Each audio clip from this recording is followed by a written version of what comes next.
Hello नमस्कार दोस्तों, मेरा नाम प्रकाश और आप देख रहे हैं mission abroad. Mission abroad channel में आप सभी का स्वागत है। दोस्तों, thank you so much for all my subscribers who have subscribe this channel. Actually आज मैं 5000 व्यूअर सब्सक्राइबर क्रॉस कर चुका हूं और सारे व्यूवर्स को थैंक्स कहना चाहूँगा। दोस्तों, आज हम बात करने जा रहे हैं पीजीपी वीज़ा फॉर कनाडा, जो कि शॉर्ट फॉर्म है parent and grand parent visa का। अगर आप अपने पेरेंट्स को या फिर ग्रैंड पेरेंट्स को कनाडा में बुलाना चाहते हैं, वहाँ पे उनको परमानेंट रेजिडेंट बनाना चाहते हैं, तो उसके लिए किस वीज़ा की ज़रूरत होती है और कैसे अप्लाई करना है, उसी के रिगार्डिंग मैंने ये वीडियो आप लोगों के लिए बनाया है। ओके, तो चलिए शुरू करते हैं। शुरू करने से पहले सारे व्यूअर्स से रिक्वेस्ट करूंगा, प्लीज़ जो नए हैं चैनल को सब्सक्राइब करें और वीडियोस को लाइक शेयर करते रहें। Thank you. ओके, बढ़ते हैं आगे। पीजीपी जो कि होता है parent grand parent visa for Canada. ठीक है, अगर आप कैनेडियन सिटीजन हैं, कनाडा में रहते हैं और अगर अपने मम्मी डैडी को या फिर अपने ग्रैंड पेरेंट्स को कनाडा में बुलाना चाहते हैं, उनको वहाँ पे अपने साथ रखना चाहते हैं, उनको कनाडा का सिटीजन बनाना चाहते हैं, तो उस आप लोगों के लिए इंफॉर्मेशन है। मैं बात करता हूँ लास्ट ईयर की 2017 में। अभी जो चल ही रहा है, दिसंबर है और ऑलमोस्ट कंप्लीट हो चुका है। 2017 में ऑलमोस्ट 10,000 पीजीपी वीज़ाज़ कनाडा ने इशू किए थे वर्ल्ड वाइड, और उसमें से ऑलमोस्ट 1000 वीज़ाज़ ओनली इंडिया को मिले थे। इंडियन सिटीजन जो भी हैं वो अपना कनाडा माइग्रेट हुए थे इस वीज़ा के अंडर। तो ये अगले साल 2018 में 15,000 क्रॉस करने वाला है। ओके, अब पेरेंट ग्रैंड पेरेंट वीज़ा के लिए कौन अप्लाई कर सकता है, इसकी एलिजिबिलिटी क्या है ये देखते हैं। एलिजिबिलिटी टू स्पॉन्सर पेरेंट और grand parent must be Canadian citizen, या फिर आप वहाँ के परमानेंट रेजिडेंट हैं, या आप person registered in Canada as an Indian under the Canadian act. ये एक पोर्टल है, उसमें जाके आप देख सकते हैं अगर आप वहाँ पे रजिस्टर्ड हैं। ये स्पेशली उन लोगों के लिए जो कनाडा में हैं और इंडिया से अपने पेरेंट और ग्रैंड पेरेंट को स्पॉन्सर करना चाहते हैं। अगर आप वहाँ पे इंडियन जो सोसाइटी है उसमें रजिस्टर्ड हैं तो आप स्पॉन्सर कर सकते हैं। ये 3 हैं। और दूसरा है, अगर आप क्यूबिक प्रोविंस में रहते हैं तो उसके लिए कुछ और रूल्स हैं, क्योंकि मैं अगले वीडियो में डिस्कस करूँगा। क्यूबिक के लिए हमेशा रूल्स एकदम अलग रहते हैं, सारे प्रोविंस से अलग रहते हैं। अब आपको एक और रिक्वायरमेंट है, income requirement for PGP visa, I mean parent grand parent visa for Canada. अब ये 2016 का था जो क्लोज ईयर था, 2017 अभी क्लोज होने वाला है। ठीक है, तो उसके लिए अगर 2% आप स्पॉन्सर कर रहे हैं तो आपको फंड दिखाना पड़ेगा 39,000। ठीक है, जो कि 2015 में था 38,000। देखिए, ये हम हर साल बढ़ता जा रहा है। इन्फ्लेशन कॉस्ट ये यहाँ पे इसको अफेक्ट कर रही है। ठीक है, 3% का यहाँ पे देखिए 48,000, और 4% का है 4% का है 58,000। ठीक है, इसी तरीके से जैसे जैसे आपके फैमिली मेम्बर्स बढ़ते जाते हैं तो आप यहाँ पे आपका जो डिपॉजिट है वो बढ़ता जाएगा। ठीक है, तो फिनेंशियल रिक्वायरमेंट आपने फुलफिल करनी है।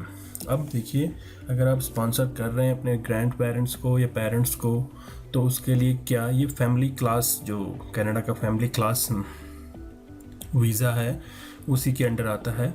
ठीक है, इसमें जैसे कि अगर हम बात करें फैमिली क्लास की, इसमें आप अपने किड को, अपने बच्चों को, अपनी वाइफ को, सबको स्पॉन्सर कर सकते हैं।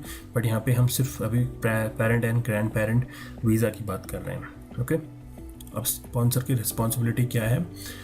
Meet income requirements. आपको मिनिमम जो रिक्वायरमेंट है इनकम की, उस पर इतना होना चाहिए। जैसे कि मैंने बताया 2016 में 38,000 था, हो सकता है 2017 में ये 40,000 चला जाए।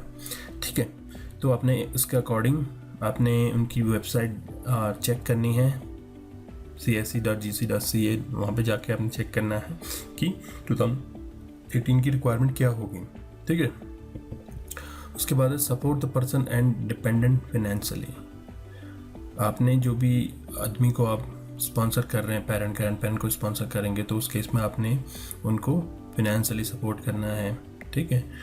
And you and sponsored relatives must sign a sponsorship agreement that sure you will be financially feeding them for a period of 2 to 20 years, and you have to explain that the sponsored person will make every effort to support themselves. Okay, अब यहाँ पे सबसे बड़ी बात आती है sponsor जो agreement है आपके, और अगर आप पेरेंट्स को स्पॉन्सर कर रहे हैं उनके बीच में एक एग्रीमेंट बनेगा, आपके और आपके पेरेंट के बीच में एक एग्रीमेंट बनेगा, जिसमें आपने ये एक्सप्लेन करना है कि आप उनको 2 to 20 ईयर तक फिनेंशियली सपोर्ट करेंगे, उनका टेक केयर करेंगे। और यहाँ पे जो स्पॉन्सर्ड पर्सन है उसको ये भी एक्सप्लेन करना है कि वो अपने लाइफ के लिए, अपने डेली रूटीन्स के लिए, डेली एक्सपेंसेस के लिए एफर्ट करेगा। अगर आपके पेरेंट्स वहाँ पे आते हैं तो वो भी जॉब वहाँ पे देखेंगे, ठीक है, ताकि वो अपने आप को सपोर्ट कर सकें अपने डेली एक्सपेंसेस के लिए। ओके, अगला है if you did not support the relatives in past financially. अगर आपने इससे पहले किसी और को सपोर्ट स्पॉन्सर किया था आप उनको, और आपने जो एग्रीमेंट की कंडीशंस थी उसको फुलफिल नहीं किया था, तो इस केस में आप किसी को स्पॉन्सर नहीं कर सकते हैं। सपोज आप अपने पेरेंट को लेके आए और आपने उनको फाइनेंशियली सपोर्ट नहीं किया, और कुछ ऐसी बातें जो आपके एग्रीमेंट में थी और ये वहाँ पे इमिग्रेशन ऑफिसर के पास पहुँच गई या फिर आपके कॉन्सुलेट में चली गई कि आपने उनको सपोर्ट नहीं किया, आपके अगेंस्ट कोई डॉक्यूमेंट्स फाइल हो गए, तो आप किसी को स्पॉन्सर नहीं कर सकते हैं, ठीक है। ओके, नेक्स्ट है if you are planning to sponsor your relatives और family members, sponsor an immigrant should meet the certain requirement. अगर आप किसी को स्पॉन्सर कर रहे हैं, आपको और आपके रिलेटिव, पेरेंट्स, ग्रैंड पेरेंट्स, इनका बैकग्राउंड चेक होगा, क्रिमिनल चेक होगा, ठीक है, मेडिकल एग्जामिनेशन पास करना पड़ेगा। ये सारे टेस्ट पास करने के बाद ये आपका प्रोसेस आगे बढ़ेगा। ओके, और यहाँ पे क्या है कि ये बहुत ही इजी प्रोसेस है। आपने क्या करना है आगे बताता हूँ। और ये जो 3 स्टेप्स हैं, background check, criminal check and medical examination, ये आपको भी करना पड़ेगा, स्पॉन्सर को भी और आपके स्पॉन्सर्ड पर्सन को भी, जिसको आप स्पॉन्सर कर रहे हैं, दोनों को, ठीक है, दोनों पार्टीज को। ओके, अब हम बात कर रहे हैं कौन कौन से फॉर्म फिल करने हैं कि आप अपने पेरेंट और ग्रैंड पेरेंट्स को स्पॉन्सर कर सकें। तो यहाँ पे जो पूरा पैकेट मैंने यहाँ पे बनाया हुआ है, देखिए, application to sponsor, sponsorship agreement and undertaking, इसके लिए फॉर्म फिल करना पड़ेगा IMM 1344, financially evaluation for parents and grand parents sponsorship IMM 5768, income source for sponsorship of parents and grand parents IMM 5516, background declaration के लिए IMM 5669, statutory declaration of common law union, generic application form for Canada, additional dependent declaration IMM 0008, okay, additionally family information, use a representative, in case आपने किसी agent के through आप करवा रहे हैं तो उसके लिए आपको ये फॉर्म फिल करना पड़ेगा। आपने सारे फॉर्म फिल करने हैं और उसमें सारी इंफॉर्मेशन आपने इंसर्ट करनी है। उसके बाद आपने, जैसे कि हमने कनाडा टूरिस्ट वीज़ा का फॉर्म फिल किया था, सारा फॉर्म फिल करने के बाद आप वैलिडेट पे क्लिक करेंगे तो एक बार कोड जनरेट होगा। सेम उसी तरीके से आपने यहाँ पे अपने फॉर्म फिल करने हैं और उसके बाद वैलिडेशन करना है ऑनलाइन, और वैलिडेशन करने के बाद जब बार कोड जनरेट होगा उसके बाद आपने अपने सारे फॉर्म्स को प्रिंट करना है। प्रिंट करने के बाद आपने उन पे सिग्नेचर करने हैं, अपने भी सिग्नेचर करने हैं। अगर आप ग्रैंड पेरेंट को फिर डॉक्यूमेंट सेंड कर सकते हैं जो उनके रिलेटेड हैं, तो उनके भी सिग्नेचर लेके डॉक्यूमेंट मंगवा लीजिए। फिर उसके बाद सारा एक अच्छा सा फोल्डर बना के अपनी फाइल, अपना केस आपने सबमिट करना है। अब कहाँ सबमिट करना है इसकी बात मैं आगे करने जा रहा हूँ। जैसे ही आपने अपना पैकेट सबमिट किया, उसके बाद आपको ITA ईमेल आएगा। ठीक है, ITA होता है इनविटेशन टू अप्लाई। जैसे ही ITA ईमेल आता है, इनविटेशन टू अप्लाई ईमेल आता है आपको, तो 90 डेज़ के अंदर आपने सारी इंफॉर्मेशन पैकेट को फिल करना है। ओके, आपने ऑनलाइन प्रोफाइल जनरेट करनी है सबसे पहले। ओके, स्टेप बाय स्टेप ये है, ऑनलाइन प्रोफाइल जनरेट करनी है, सारे डॉक्यूमेंट्स को स्कैन करके आपने फिलअप करना है। अगर आप ऑनलाइन अप्लाई कर रहे हैं तो ऑनलाइन अप्लाई करने के बाद आपके ITA ईमेल आएगा। 90 डेज़ के अंदर सब कुछ सबमिट करना है आपने, पूरा कंप्लीट पैकेज, जो भी इंफॉर्मेशन आपसे पूछी गई है, डॉक्यूमेंट्स, रिलेटेड डॉक्यूमेंट जो भी आप इस वीज़ा को कवर कर रहे हैं, उसके लिए सारे डॉक्यूमेंट्स को स्कैन करके आप अपलोड कीजिए। अगर आपको मेल नहीं आता है, ठीक है, और आपके पेरेंट और ग्रैंड पेरेंट अभी भी आप कनाडा विजिट करना चाहते हैं, तो उसके लिए ऑप्शन है सुपर वीज़ा फॉर कनाडा। अब सुपर वीज़ा क्या होता है? ये अल्टरनेट है PGP वीज़ा का, parent and grand parent visa का। अगर आप अपने पेरेंट और ग्रैंड पेरेंट को PGP वीज़ा के अंदर आप बुला नहीं पाते हैं, कहीं पर कुछ फेलियर हो जाता है, तो उसके लिए ऑप्शन है सुपर वीज़ा का। तो सुपर वीज़ा ये एक मल्टीपल वीज़ा है जो 10 ईयर्स के लिए दिया जाता है, बट उसके लिए आपको क्या है कि सर्टेन जो इनकम लेवल है, आपका रिक्वायरमेंट है, तो उसको आपने फुलफिल करना है, जो कि आप पहले नहीं कर पाए हैं PGP वीज़ा में। यहाँ पे आपका जो मल्टीपल एंट्री वीज़ा है के लिए, सुपर वीज़ा के लिए जो रिक्वायरमेंट है बहुत ही कम है।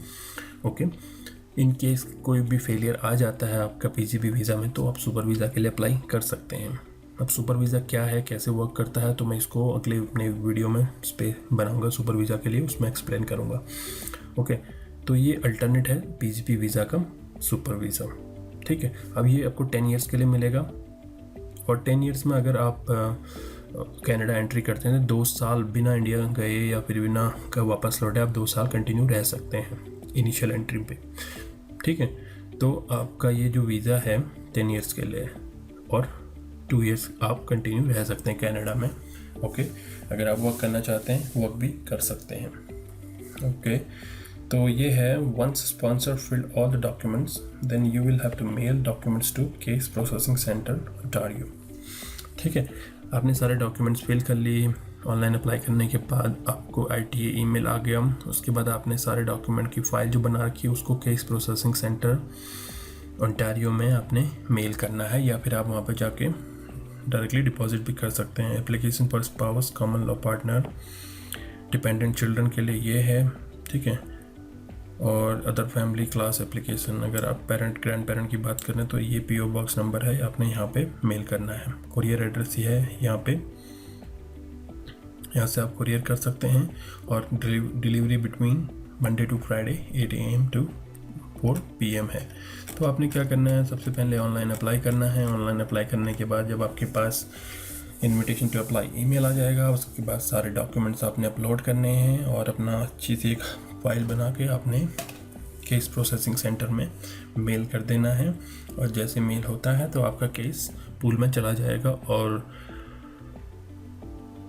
ये उनका एक प्रॉपर चैनल है जिसके थ्रू वह सारे जो भी एप्लीकेशन है उनको प्रोसेस करते हैं। आपकी सारी जो भी डॉक्यूमेंट्स हैं उनको चेक करेंगे, अगर वो लेजिट डॉक्यूमेंट्स हैं तो आपको ईमेल आ जाएगा कि आप अपने ग्रैंड पेरेंट या पेरेंट्स को कॉन्सुलेट भेज सकते हैं, और वहाँ पे आपका ग्रैंड पेरेंट का वीज़ा लग जाएगा, और parent and grand parents Canada move कर जाएंगे।